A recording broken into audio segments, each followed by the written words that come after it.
What is going on, guys? Welcome back to We Want Picks. My name is Jacob, aka the Freckled Salamander, here to bring you my quick pick video for UFC Singapore. But before we get into UFC Singapore, make sure you go watch my last quick pick video and the main event breakdown where I said that Sean O'Malley was going to win with the second round knockout, and look forward to my Lock of the Week video this week where we're going to do a full recap on Sugar Sean O'Malley being my Lock of the Week and absolutely dominating that fight. Make sure you go to WeWantPicks.com. Become a premium member today. It's only $10 a month. And I've made money in the last 5 weeks. We've been killing it overall as a channel. Angelo nearly had a perfect card last week. Got every bet that he placed correctly. So make sure you go to WeWantPicks.com.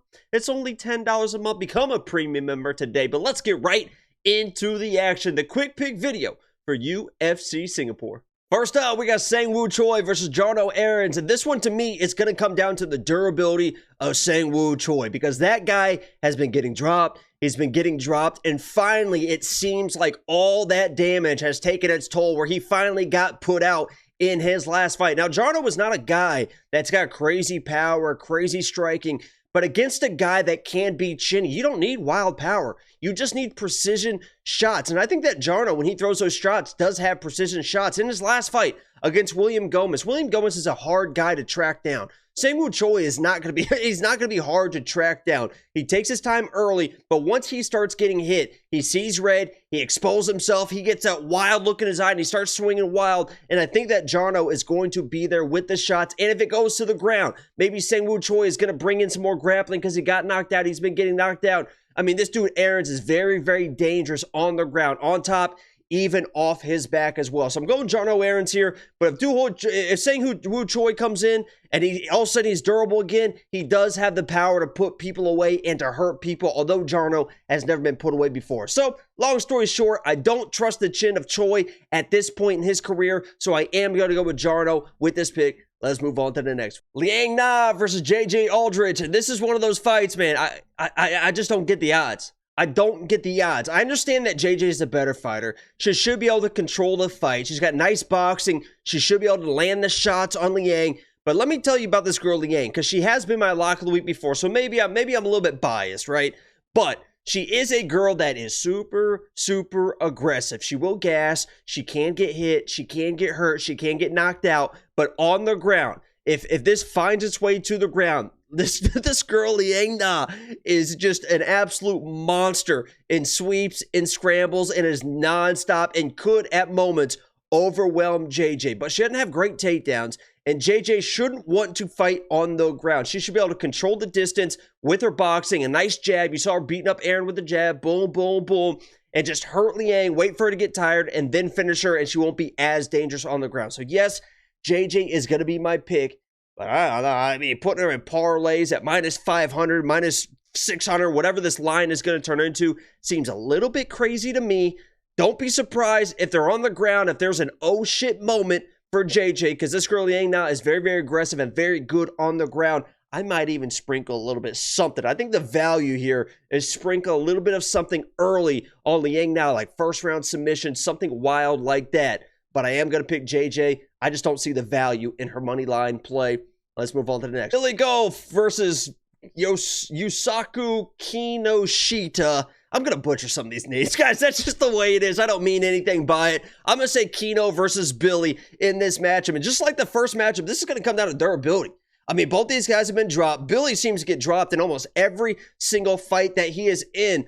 But when I watch Billy and I watch his fights, that dude's going to fight for you, man. That dude is going, if you want to put an underdog bet on Billy, I get it. That dude is going to fight for your money. He might get dropped, but he does not panic. And it's almost good that he's been dropped, because some people, when they get dropped, they kind of panic. And you saw that a little bit in the Kino fight, in his last fight versus Adam. He got dropped and he was kind of out of sorts, could never really get back in that fight. Where Billy will get dropped and he's immediately in your face, man. The second that he can get it back, he will get it back and he stays on you. When he sees red and he sees that you're hurt a little bit, he is going to stay on you. He is going to work to get you out of that fight. He is nonstop, and I love that attitude, especially against a guy, Kino, who I saw in his last fight. I don't want to say quit, but definitely didn't have the same tenacity facing adversity as Billy. So yes, I am going to go with Billy in this match, but I'm a little bit scared because he gets dropped in basically every single fight, and he's been fine before. So I'm a little bit nervous about it, but if it comes down to who could be tougher and who could be more tenacious and who can overcome adversity in this fight, who's going to be the more aggressive person, it's got to be, I mean, I'll take Billy 10 out of 10 times. And I honestly think that's what this fight's going to come into. They're both going to be in there. Keno's more of that hands-down karate style. Billy might get stung early, but then he's going to get in the face. He's going to overwhelm him, and Keno is not going to have that space he needs for the striking. Once he's against the cage, Billy's going to lay out the volume, and it's going to be a finish on either side. But I'm going to go Billy in this matchup as the dog play. I kind of like it a lot, to be honest with you. Should be the better striker. Let's move on. Kenan Seung versus, did I say Kenan? Kenan Seung versus the kid Rolando, the shoot-a-box kid Rolando. And I like this kid, man. He is everything that shoot-a-box signifies in a striker. Nice, tall, Muay Thai. Doesn't have the same power that a lot of those shoot-a-box people do, but he's definitely got the striking. He's definitely got the confidence. He definitely has the toughness, man. That kid's got an absolute chin on him. And I pray to God that it's not, he handled it fine. Versus Chaos. All the shots that Chaos was landed, he's rolling with everything really well. He's getting hit, but he's not getting hit super clean. And when he gets hit, he smiles, he laughs. But we saw Kenan Seung come in against Ian Gary and drop him, right? Nearly flatlined. I was at that fight, and I clutched my, I gasped louder than I've ever gasped in my life when he dropped Ian Gary. So he does have power, but that's kind of all he really has. And it's really only in that left hand. So I understand the odds for this fight because Rolando is the better striker. He should be able to control the range, pick him apart. He's got those leg kicks as well, just slapping those leg kicks. So that does play a factor. But Rolando does get hit. He is still a young kid. So I'm going to stay away from it. I might chase something a little bit inside the distance, even though he's not really, a finisher with power or anything like that. Maybe like a -3.5 is a better play for Rolando because he should be able to control the fight completely. But he is still a kid. He does get hit. Seung does have weird power, but Rolando is the clear play here. He's going to be the much better striker in what should be a mostly striking matchup. Anybody's going to have a puncher's chance. That's basically what Seung has in this matchup. I'm going to play Rolando probably as like a -3.5 play, maybe in a parlay play as well. He's a fun kid to watch. I hope he keeps winning. Obviously, he lost that fight versus Chaos, but it's a close fight. I hope he keeps winning. He's a fun dude. Rolando's a play. Let's move on. Chidi versus Michal, and this one is going to be very, very interesting. The odds reflect that. It's basically a pick'em fight, but when I watch this fight, and I'm a Chidi fan, I like Chidi. He's a big, long-rangey striker. Got really, really good power when he can lay into shots really long. It's a little bit more dangerous on the ground than probably people give him credit for, but obviously he's a striker. He wants to strike. He wants range. But he doesn't want somebody in his face. You saw that with Duraev. Duraev, I know he mixed in the wrestling as well, and he was worried. Chidi had to be worried about the takedowns. Shouldn't have to be worried about the takedown versus Michal. But Chidi doesn't like somebody in his face. He doesn't like backing up. He doesn't like being his back against the octagon. He needs to step into stuff. You saw Sean, right? Sean has back pedal power. Not a lot of people possess back pedal power, and I don't think Chidi has that back pedal power. And against a guy like Michal, I think Michal's going to be in his face. I think Michal is a guy that's aggressive, is in your face with volume, but also has power in his own right. Now, I'm not going to be surprised if Chidi comes in and snipes him. But as far as a pick and putting money on somebody, I know that Michal is going to be moving forward. I know that Michal is going to be in this guy's face. And when I watch Chidi fight, he just doesn't fight the same when he is backing up rather than when somebody is giving him space and giving him room to work with. So I'm going Michal here. I actually have a money line bet. It's not a lot, but I just like the value here because I know Michal's going to be moving forward, going to have the pressure, and it's going to be up to Chidi to try and find those kind of step-off shots. And I just don't think he possesses that same type of power moving backwards as he does in more of an octagon, back and forth style fight. So I like Michal here. I'm actually pretty high on him this week. We'll see how it plays out. Let's move on to the next. Garrett Armfield versus Toshiomi Kazama.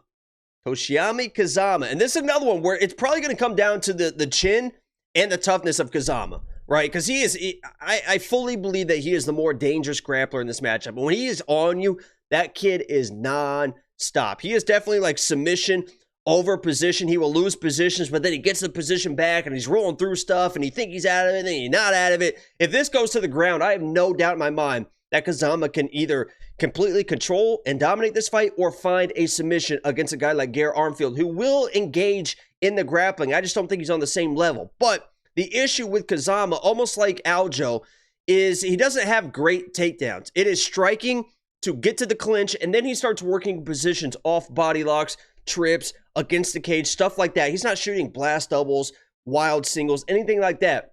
And as we saw with Aljo, when you have to strike to close the distance and you're not a good striker and you are chinny, that is a recipe for disaster because Garrett Armfield does have good boxing. He can find shots. And if you're just coming forward with your hands low, thinking you can just run up to people and grab them, and you've already got knocked out in your last fight, that is not a good situation. But I think I'm going to side with Kazama here. I feel as though he's going to be a little bit too fast or faster than Garrett thinks on the entries. And as soon as he is able to get his hands on Armfield, he should be able to control the fight. He's very good. He's almost like, I mean, he's like super glue. I mean, he basically is super. Once he gets onto you, it is very, very hard to get this guy off you. He just needs to do it for 3 rounds. If he doesn't find a finish, he's got to get that clinch position again in the second round, do it again in the third round, because they both, fights start on the feet. So I'm going to be nervous.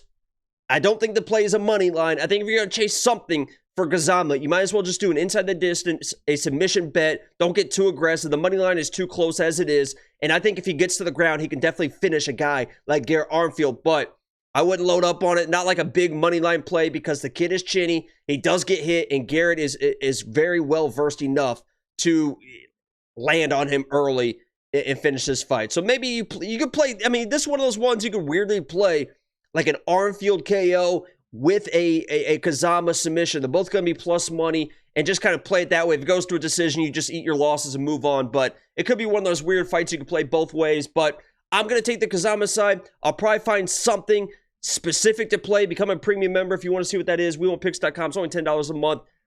Kazama's a play for me, but not real confident in it. Let's move on to the next one. Waldo versus Lukasz, and this is a heavyweight fight. You guys know how I feel about heavyweight fights. I can't stand heavyweight fights. This is probably going to be another boring heavyweight fight because Lukasz is going to come in and probably just try to blast the legs of Waldo because that's what everyone does. Waldo's going to out-tough it, land more strikes, and probably win a decision. He could snipe this guy, but Lukasz seems like he's pretty durable. This comes down to Waldo's the better striker. And I've given Waldo shit in the past as far as like, he doesn't take, I don't want to say he doesn't take it serious, but when he's falling behind on the scorecards because of the leg kicks, he doesn't really care, right? He's going to stay in his moment. He's going to keep doing what he does, and that's throw big right hands, maybe mix in, a kick or two, but he wants to just kind of box these people, and he should be the better boxer, and he's going to be my pick in this matchup. And that's pretty much all it comes down to. I mean, he's a better striker, so he's mostly striking. He gets his legs lit up, but it doesn't seem to bother him. It hasn't affected him yet. I mean, literally, his legs are destroyed. He just keeps walking through everything. So my pick is Waldo here. I don't spend a ton of time on heavyweight fights. I don't bet heavyweight fights, especially when there's not going to be a finish. It's probably going to be a decision fight. Let's move on. Waldo's the pick. Junior Tafa versus Parker Porter. And this is, I mean, this one's pretty cut and dry. I mean, if you're Parker Porter, you got to get the takedowns. You got to get the takedowns. And I just don't know if he is a good enough wrestler against Junior Tafa. I know Junior Tafa was kind of getting ragdolled a little bit late in that fight versus Muhammad Usman and this and that. And there's going to be people that be like, oh, Parker Porter's going to get the takedowns. He's going to dominate. If he gets the takedowns, he can dominate the fight. You saw that in his last fight. But the issue is if he doesn't get the takedowns, he's probably going to get knocked out. And Junior Tafa, to his credit, I know that Muhammad Usman isn't like this overly dominant wrestler, but he was trying to get a takedown the first round. You could tell that Junior Tafa knows what he's doing, right? Eventually, he was taken down, and that is what it is. But early on in the fights, you can tell he knows what he is doing in defending takedowns. And they talked about it during the fight. Junior Tafa said, listen, alls we train in camp is everyone wants to take us down. Everyone at that camp, I can't remember all the names, but they all want to take us down because we're all dangerous strikers. That's all we train. So he knows how to defend the takedowns. And I don't think Parker is overly dominant to be able to shoot a takedown and then scoop him and slam him down and control it and this and that. I think he tries, just like he tried versus brother, and he's probably going to pay on the entry, unfortunately. So, I understand Parker. I like Parker. He's a friend of the channels. He's a friend of Angelo's. If he gets a takedown, he can maybe dominate this fight, but I just don't see it. I think Junior Tafa's takedown defense is a little bit better than people give him credit for, especially early in the fight, and he's just such a dangerous striker as well. He had to respect the power of Muhammad Usman in that last fight. he doesn't really have to respect the power of Parker Porter. Parker Porter is a volume guy. I don't know if he still has the record for most significant strikes thrown or landed or thrown in a fight, but he had that record at some point. It's more of a volume guy. Junior can keep his hands a little bit lower, ready for the takedowns, defend it, and then find that shot that he's found so many times before. So I am going Junior Tafa here. I think he does get the knockout, unfortunately for Parker. I understand people are going to say, if Parker gets the takedowns, he can win. Obviously, he can. I don't think he can, though, but I'm going Junior Tafa in this matchup. Blanchfield versus Taila Santos. And let me just preface this. A few things. First of all, I don't like Aaron Blanchfield. If you guys are in the Discord, by the way, the Discord's 100% free. I've been an Aaron Blanchfield hater for as long as I can remember. Aaron Blanchfield and Macy Barber to me absolutely suck. And nothing will convince me that they are actually good fighters. Absolutely nothing. So I am biased in this breakdown. But I also want to say this. That there are rumors, there are this and that Talia, and you can read articles about it too, Santos has been dealing with a lot of personal issues in the past year. And this is all allegedly, this is all rumors. I have no idea, but this is what I read. That after the Chevy fight, the Shevchenko fight, she did not train, or she did not pay training partners. She did not pay coaches. It was her and her husband that were conspiring, that they went and trained with these people and then left so they didn't have to pay them. Now these people are suing them. One of them is her brother-in-law, which is her husband's brother, is suing them because they weren't getting paid. That's why they weren't getting visas in February when they were supposed to take this fight originally. There could be a lot of personal issues going on with Talia. We have no idea. So that's one red flag. But when it comes down to fighting, she should be able to win this fight. I mean, you saw those scrambles. It's going to come down to the wrestling. If it doesn't come down to the wrestling, I really like Santos in this fight because Aaron Blanchfield is not a good striker. And I think she's a pretty average wrestler. And when you saw Santos against Shevchenko, it wasn't a lot of technique, but against somebody that has so much technique in Shevchenko, Santos many times was able to just kind of out-muscle the positions and end up on top. And when you watch Aaron Blanchfield, oh my God, I can't, she just smoked Molly McCann. She just smoked Jessica Andrade. They are terrible. I have said forever how bad Jessica Andrade is. And now finally it's getting exposed how bad she is. Molly McCann on the ground.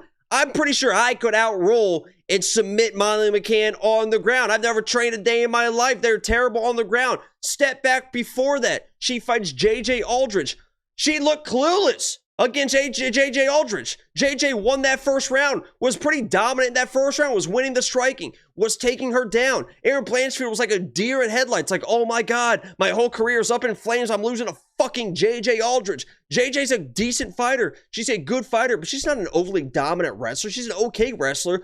Aaron couldn't do anything in the grappling versus JJ. She found a Hail Mary guillotine, standing guillotine to win that fight. So yeah, I think that if there was no personal reasons and Santos came in and is 75% of what she was for Shevchenko, she should fucking run through Aaron Blanchfield. I don't think Aaron Blanchfield's that good, but all these red flags, everything going on, I don't know what the fuck is going on in Santos' personal life. I still am going to pick Santos. I have a heavy money line bet on Santos. I got it at plus 145 yesterday. I think it's almost pick on money now, but I'll be damned if I'm not going to hedge a little bit. I mean, all these red flags that are coming out about Santos and this and that, and maybe I'm going to hedge against my own personal buy.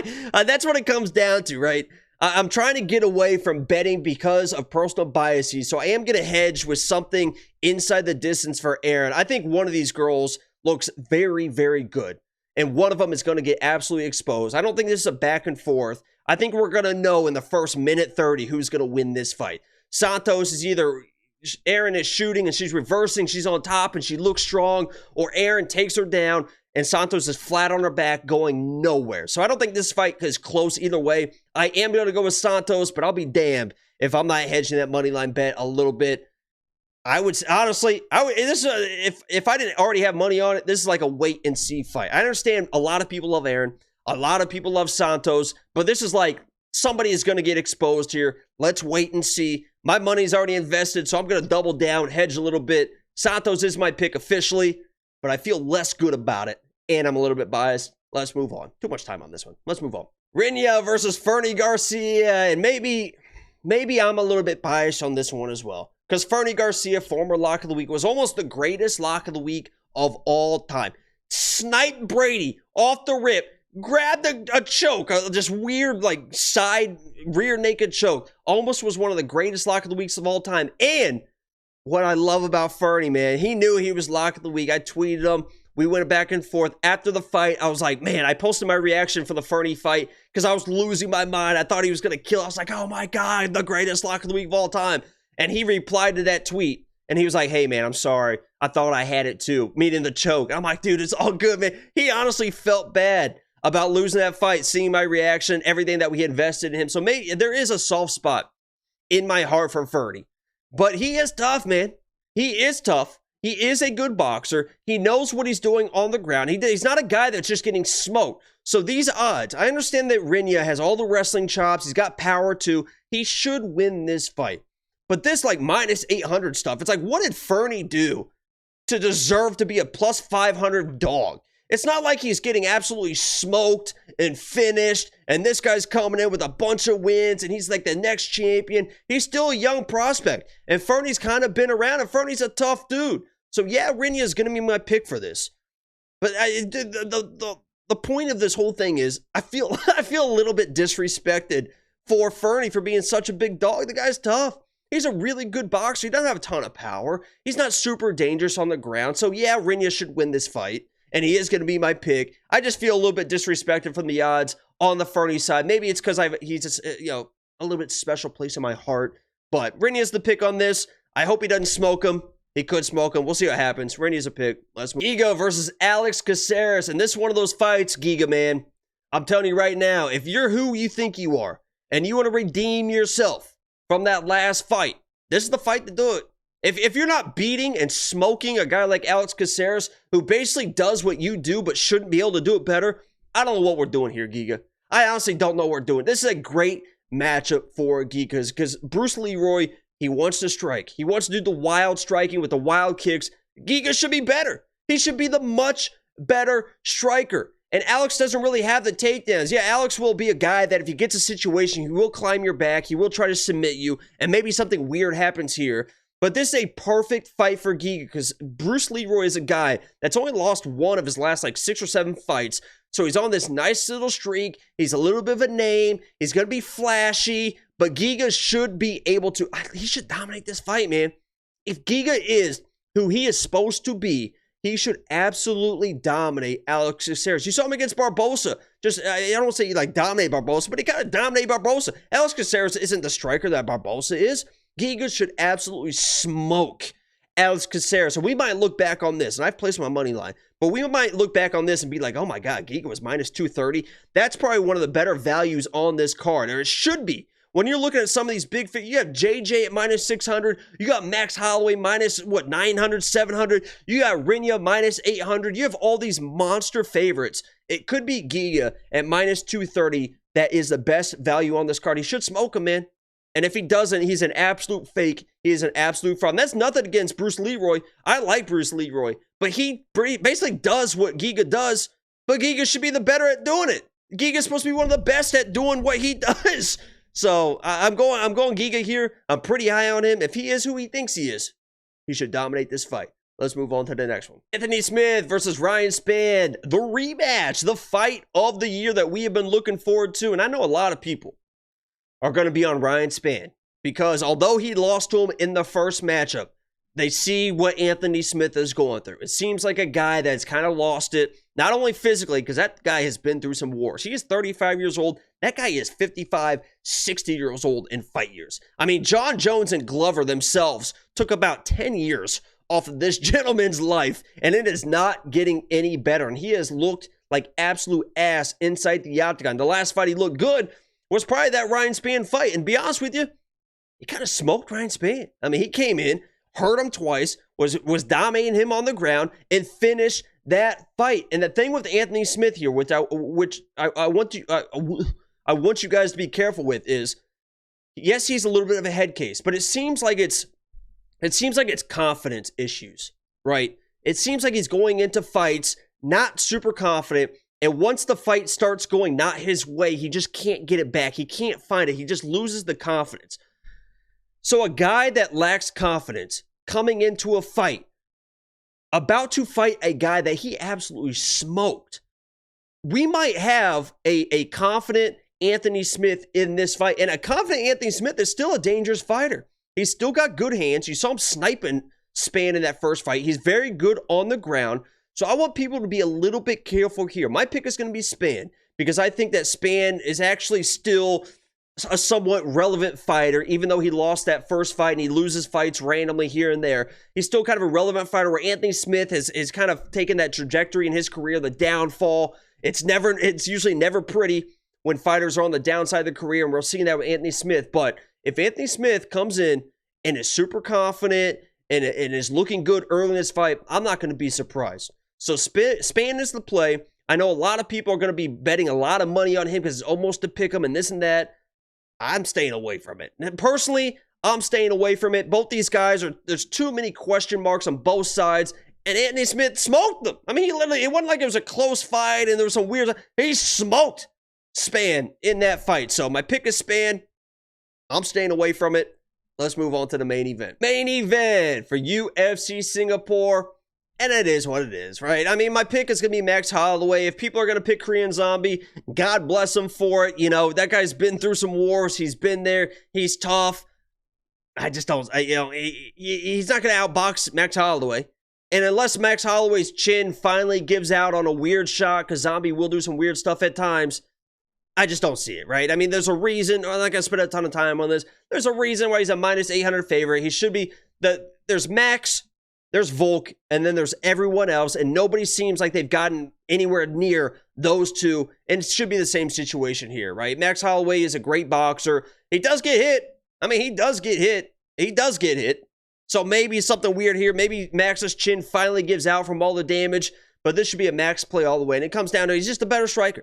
He's just a better striker. It is what it is. The odds reflect that, and that's basically that's as simple as a breakdown can get. You get two guys that are going to stand in front of each other in a phone booth, and Max should be able to outbox them 10 out of 10 times. We'll see if maybe Korean can find a shot, do something weird, maybe some spinning stuff, but this is a Max play all the way. Thank you guys so much for joining me for my quick pick video. Make sure to we1picks.com. Become a premium member today. It's only $10 a month. Make sure you like the video. Subscribe if you are new. My name is Jacob, a.k.a. The Freckle Time, and I'm out.